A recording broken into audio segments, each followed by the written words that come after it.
नमस्कार दोस्तों, मेरा नाम है गौरव वर्मा और आज से पहले आपने गढ़वाल विश्वविद्यालय की काफ़ी सारी वीडियो चैनल पे देखी होंगी।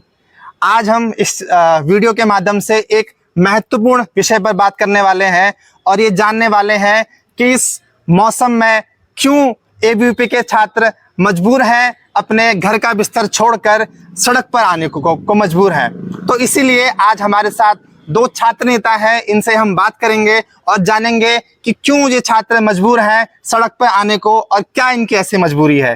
तो चलिए साथियों, चलिए बात करते हैं अमन जी से। तो अमन जी, स्वागत है आपका मेरे चैनल पर और मैं जानना चाहूंगा कि क्या आपकी मांगे हैं। आपके चैनल के माध्यम से और संपूर्ण जनता, संपूर्ण छात्र वर्ग से मैं आज आप सभी के सम्मुख अपनी बात रखना चाहता हूं। जैसे कि भाई साहब ने कहा कि क्या हमारी मांगे इस आंदोलन को लेकर हैं और क्यों हम लोग अपने घर का बिस्तर छोड़कर और यहाँ विश्वविद्यालय के प्रशासनिक भवन में हम लोग बैठे हैं। तो मैं आपको बताना चाहता हूं कि हमारी मुख्य 3 मांगे हैं जिनको लेके आज हम यहाँ पर धरना प्रदर्शन कर रहे हैं। जिसमें सर्वप्रथम सबसे पहली मांग यह है कि जो गढ़वाल केंद्रीय विश्वविद्यालय में और हर केंद्रीय विश्वविद्यालय में सीयूटी परीक्षा का आयोजन एनटीए द्वारा हो रहा है और वहीं गढ़वाल केंद्रीय विश्वविद्यालय में उनकी भौगोलिक परिस्थितियों को देखते हुए 50% आरक्षण उत्तराखंड के छात्रों को मिलना चाहिए। क्योंकि ये गढ़वाल केंद्रीय विश्वविद्यालय एक आंदोलन की देन है और वो आंदोलन भी इसीलिए शुरू हुआ था क्योंकि उस आंदोलन को शुरू करने का मकसद सिर्फ उत्तराखंड की भौगोलिक परिस्थितियों में जो छात्र उभर कर सामने आते हैं वो अपने को कैसे शिक्षा के क्षेत्र में आगे लेकर जाते हैं, इसलिए गढ़वाल केंद्रीय विश्वविद्यालय की नींव रखी गई थी। दूसरी मांग की अगर मैं बात करूं तो गढ़वाल विश्वविद्यालय में अभी भी लगभग 60 से 70% सीटें रिक्त चल रही हैं, सिर्फ किस कारण से कि कई छात्र सीयूटी की परीक्षा देने से वंचित रह गए थे। तो हमारी यह मांग है कि जितनी भी रिक्त सीटें हैं उन सभी रिक्त सीटों पर मेरिट बेस के आधार पर एडमिशन की व्यवस्था की जाए। और आज से 2 साल पहले, कोविड काल से पहले, जो भी छात्र गढ़वाल केंद्रीय विश्वविद्यालय से यूजी कोर्स की पढ़ाई करता था तो पीजी कोर्स में जाने पर उसे गढ़वाल केंद्रीय विश्वविद्यालय शहर कैंपस का 5% वेटेज मिलता था। लेकिन कुलपति मैडम का तानाशाही रवैया इस कदर उनके सर पर जुनून सवार था कि उन्होंने ये 5% वेटेज भी एक साजिश के तहत बंद कर दिया। तो संदीप जी, जैसा कि अभी अमन भाई ने बताया कि अपनी मुख्य जो आपकी बातें हैं वो उन्होंने बताई, तो मेरा आपसे सवाल ये है कि आखिर क्यों आप लोग कह रहे हैं कि गढ़वाल के लोगों को या उत्तराखंड के लोगों को 50% आरक्षण मिलना चाहिए। पहले तो आपका धन्यवाद कि इस रात में भी आपने हमारे बीच में आकर आंदोलन में समय दिया। जैसे कि अमन जी ने बताया अपनी 3 प्रमुख मांगे, तो सीयूटी के लेके 50% को लेके हम ही नहीं, पूरे जो समस्त छात्र संगठन लगातार मांग कर रहे हैं। लेकिन अखिल भारतीय विद्यार्थी परिषद ने एक आंदोलन को गति यहाँ पर दी है। तो हम सब जानते हैं कि 1973 में जब ये गढ़वाल विश्वविद्यालय जो बना तो कोदा झंगोरा खाएंगे, गढ़वाल विश्वविद्यालय बनाएंगे, ऐसे हमारे पूर्वजों ने इस गढ़वाल विश्वविद्यालय को बनाने में बहुत महत्वपूर्ण भूमिका अपनी निभाई है। और जब चूंकि गढ़वाल केंद्रीय विश्वविद्यालय जैसे कि आपने कहा कि एकमात्र केंद्रीय विश्वविद्यालय पहाड़ में है और पहाड़ के छात्र, आपने अभी देखा कि जब लद्दाख को अलग किया गया तो उस समय एक मांग की गई कि लद्दाख में केंद्रीय विश्वविद्यालय दिया जाए। तो वो मांग इसलिए हुई कि वहाँ के जो आम लोग हैं, आम छात्र हैं, उनको फायदा मिले, वो भी देश के साथ अन्य शिक्षा के मुद्दे पर वहाँ लद्दाख में अपनी पढ़ाई कर सकें। तो ऐसे ही गढ़वाल में जो विश्वविद्यालय श्रीनगर में है उसको इसलिए बनाया गया था कि यहाँ के छात्रों को यही अच्छी और अच्छी शिक्षा मिल सके। तो अखिल भारतीय विद्यार्थी परिषद के कार्यकर्ता चाहते हैं कि हम लोग जो पहाड़ के छात्र हैं, आपने देखा कि सीयूटी जब हुई तो रात को एडमिट कार्ड निकला और सुबह पता चलता है कि मेरा एग्जाम बुलंदशहर या मेरठ में है। तो आप कल्पना कीजिए कि किस तरीके से वो छात्र मेरठ और बुलंदशहर पहुंच पाएगा। तो न जाने कितनी गलतियां विश्वविद्यालय द्वारा, एनटीए द्वारा की गई। तो अब चाहते हैं हम ये चाहते हैं कि गढ़वाल का छात्र, पहाड़ का छात्र यहीं पर पढ़ाई करे, यहीं पर उसकी पढ़ाई सुनिश्चित हो सके, 50% सीटें आरक्षित हो सके, ऐसी हमारी मांग है।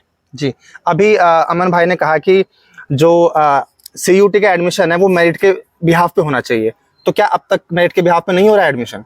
देखिए, जो सीयूटी में जब परीक्षा दी गई है तो लेकिन क्या हो रहा है, हम लोगों ने चाहे डीएवी के अंदर देखा, जो यहाँ से एफिलेटेड कॉलेज हैं, या हम चाहे राट महाविद्यालय में जाएं, हम देखते हैं कि स्टेट के जितने भी कॉलेजेस हैं वहाँ सीटें फुल हैं। लेकिन वहीं बगल में हम जो हमारे यहाँ से एफिलेटेड कॉलेज हैं वहाँ पर 500 में से 40 सीटें हैं, 20 सीटें हैं, 30 सीटें हैं, कर्मचारी जो वहाँ पर है वो बैठे हुए हैं, लेकिन छात्र वहाँ पर पहुँच नहीं पा रहा है।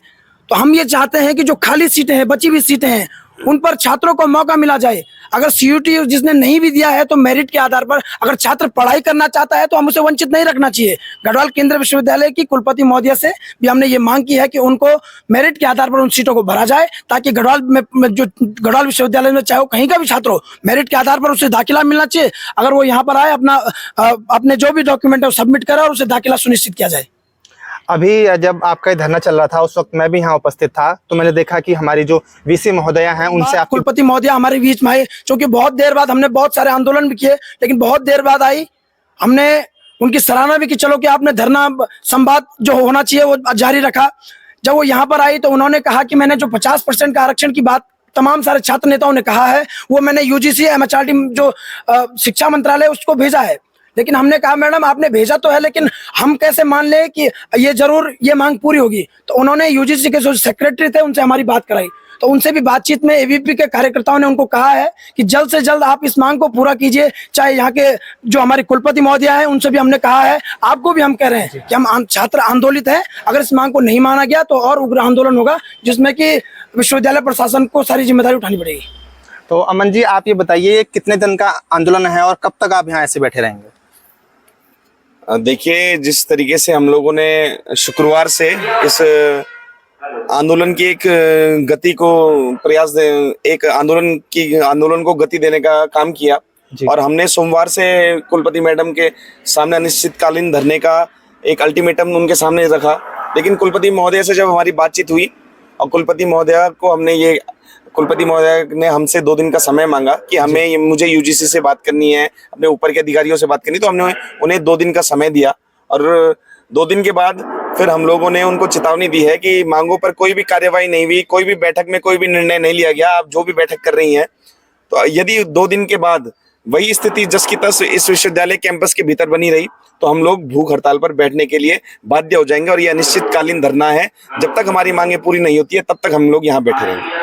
जी, तो साथियों ये थे हमारे साथ एबीवीपी के छात्र नेता और इनकी थी सारी मांगे आपने सुनी होंगी। तो हमें कमेंट में बताइएगा कि कैसे इनकी मांगे हैं, क्या इनकी मांगों को सुना जाना चाहिए या नहीं जाना चाहिए। और मेरा आपसे निवेदन है कि गढ़वाल का एकमात्र विश्वविद्यालय है, तो पूरे उत्तराखंड में ये बात जानी चाहिए कि जो एबीवीपी के छात्र हैं वो क्या बात कह रहे हैं और किस तरीके से उनके जो वादे हैं वो पूरे होने चाहिए, और ये गढ़वाल विश्वविद्यालय उनके लिए क्या कर रहा है। तो मेरा आपसे यही निवेदन है कि इस वीडियो को शेयर कीजिए और अधिक से अधिक तक युवा तक पहुंचाइए, कि जिससे उनको एडमिशन में सहायता मिल सके। बहुत बहुत धन्यवाद, नमस्कार। माता के भारत माता के वंदे मातरम, वंदे मातरम। हमारी मांगे पूरी करो, पूरी करो, पूरी करो, हमारी मांगे पूरी करो, पूरी करो, पूरी करो।